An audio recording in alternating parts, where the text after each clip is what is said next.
Hi folks, my name is Jonathan Jacques-Bellêtete. I am the creative director of Hell Is Us. Today I'd like to take a bit of your time to talk about the 3 distinct narrative layers, but also how we created this game from scratch and the kind of like processes that brought us to its world, its gameplay, and these 3 narrative layers.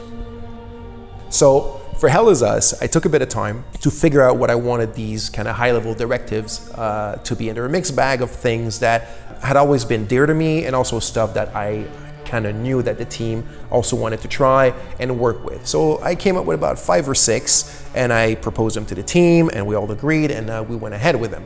So the first one at the top of the list is exploration and discovery. When it's truly player driven, when it's like player cognitive abilities that are putting 2 and 2 together to discover the secrets of the game through your exploration.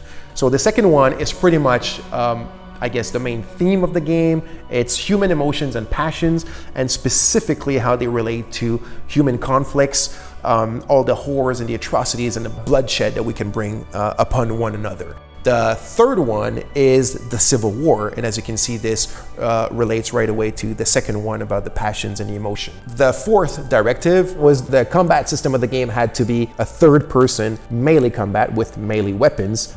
The fifth directive was that the game had to take place within a contemporary setting, as you can see, this brought a bit of a challenge how to justify the third-person melee combat in a contemporary setting. And the sixth one is I wanted to make sure that the enemies in the game were not humans and we would not bring any harm to human beings.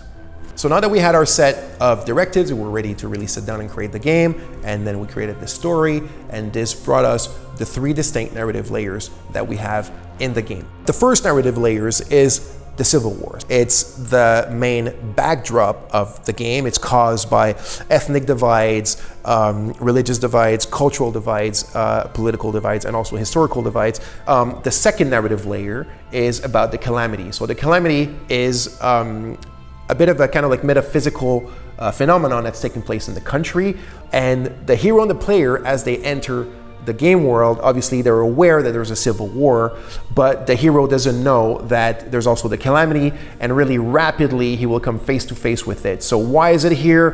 Where is it from? What is it connected to? And what's its link with the people, the civil war, and the history of the country? The third narrative layer is the family. So this is something that's really dear to me, and mostly when we look at it through the lens of conflicts, war, civil war, and whatnot, because families are often one of the first victims of conflicts, especially children as well. But our hero was actually born in the hermit state, but his parents smuggled him out when he was 5 years old. He's always wanted to come back because he's got questions, right? He wants to know, who they are, why did they abandon him, and also who is he, because he's missing that part of himself that your parents kind of provide you.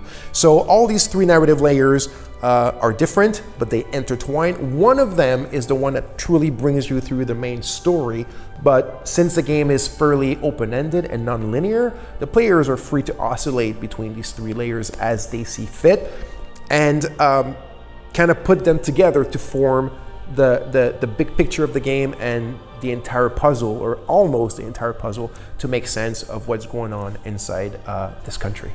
So in the near future, we'll talk a lot more about these things in a lot more details.